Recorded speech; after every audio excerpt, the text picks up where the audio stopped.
কেমেৰাৰ সন্মুখত বুকু কঁপি উঠাৰ দৃশ্য। বুকুত সাহস থাকিলেহে এই ভিডিঅ'টো শেষলৈকে চাব। ৰেলৰ আলি পাৰ হওঁতে ভয়ংকৰ বিপদৰ সন্মুখীন হ'ল এজন যুৱক। ভিডিঅ'টোত আপোনালোকে ভালদৰে দেখিছে কিদৰে ৰেলৰ আলি পাৰ হওঁতে এজন যুৱকক ট্ৰেইনে মহতিয়াই নিলে। এই ভয়ংকৰ শিহৰণকাৰী ঘটনাটোৰ সংঘটিত হৈছে মুম্বাই ৰেলৱে ষ্টেচনত। ৰেলৰ গেট নথকা বাবে এই ভয়ংকৰ ঘটনাটোৰ সংঘটিত হৈছে বুলি স্থানীয় ৰাইজে জানিবলৈ দিছে।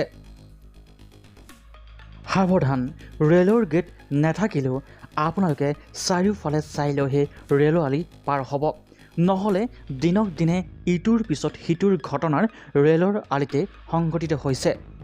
ভাগ্যৰ ভাল আছিল বাবে এই ব্যক্তিজনৰ কথমটি প্ৰাণ ৰক্ষা পৰিলে।